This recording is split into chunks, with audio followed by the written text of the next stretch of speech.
राजा के ऐसे वचन सुनकर तपस्वी कहने लगा कि हे राजन, भगवान सूर्य बहुत शीघ्र उदय होने वाले हैं, इसीलिए यह समय हमारे लिए स्नान का है, कथा का नहीं। सो आप स्नान करके अपने घर को जाओ और अपने गुरु श्री वशिष्ठ जी से इस महात्म्य को सुनो।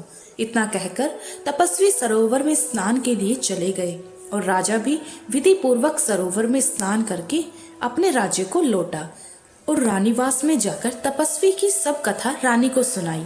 तब सूत जी कहने लगे, महाराज, राजा ने अपने गुरु वशिष्ठ जी से क्या प्रश्न किया और उन्होंने क्या उत्तर दिया, सो कहिए।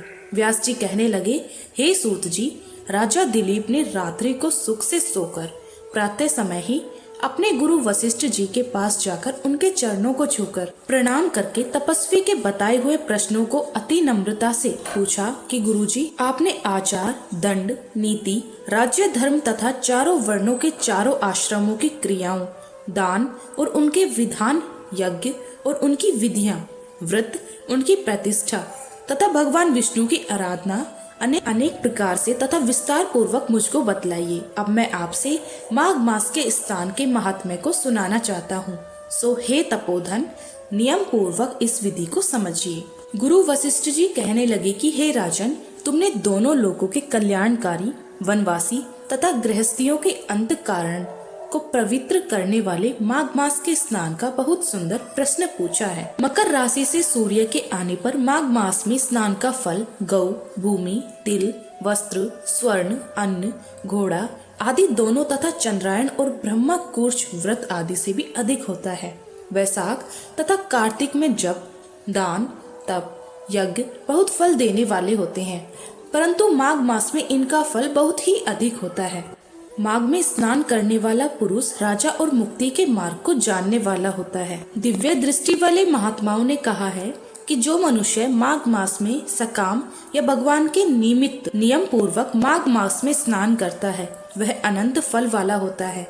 उसको शरीर की शुद्धि, प्रीति, ऐश्वर्य तथा चारों प्रकार के फलों की प्राप्ति होती है। अदिति ने 12 वर्ष तक मकर संक्रांति में अन्न त्याग कर स्नान किया। इससे तीनों लोगों को उज्जवल करने वाले 12 पुत्र उत्पन्न हुए। माघ में स्नान करने से ही रोहिणी, सुभगा, अरुंधति दानशीलता हुई और इंद्राणी के समान रूपवती होकर प्रसिद्ध हुई। जो माघ मास में स्नान करते हैं तथा देवताओं के पूजन में तत्पर रहते हैं, उनको सुंदर स्थान, हाथी और घोड़ों की सवारी तथा दान को द्रव्य प्राप्त होता है। अतिथियों से उनका घर भरा रहता है और उनके घर में सदा वेद ध्वनि होती रहती है। वह मनुष्य धन्य है जो माघ मास में स्नान करते हैं, दान देते हैं तथा व्रत और नियमों का पालन करते हैं। और दूसरों के पुण्य के क्षीण होने से मनुष्य स्वर्ग से वापस आ जाता है, परंतु जो मनुष्य माघ मास में स्नान करता है वह कभी स्वर्ग से वापस नहीं आता। इससे बढ़कर कोई नियम, तप, दान पवित्र और पाप नाशक नहीं है। भृगु जी ने मणि पर्वत पर विद्याधरों को यह सुनाया था। तब राजा ने कहा कि ब्राह्मण भृगु ऋषि ने कब मणि पर्वत पर विद्याधरों को उपदेश दिया था, सो बताइए। तब ऋषि जी कहने लगे कि राजन, एक समय 12 वर्ष तक वर्षा न होने के कारण सब प्रजा क्षीण होने के कारण संसार में बड़ी उद्विग्नता फैल गई। हिमाचल और विंध्याचल पर्वत के मध्य का देश निर्जन होने के कारण श्रद्धा, तप तथा स्वास्थ्य सब कुछ छूट गया। सारा लोग विपत्तियों में फंसकर प्रजाहीन हो गया। सारा भूमंडल फल और अन्न से रहित हो गया। तब विंध्याचल के नीचे बहती हुई नदी के सुंदर वृक्षों से आच्छादित अपने आश्रम से निकलकर श्री भृगु जी ऋषि अपने शिष्यों सहित हिमालय पर्वत पर गए। इस पर्वत की चोटी नीली और नीचे का हिस्सा सुनहरी होने के कारण सारा पर्वत पीताम्बरधारी श्री भगवान के सदृश लगता था।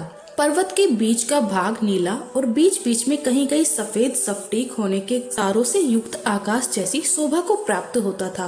रात्रि के समय वह पर्वत दीपकों की तरह चमकती हुई दिव्य औषधियों से पूरित किसी महल की शोभा को प्राप्त।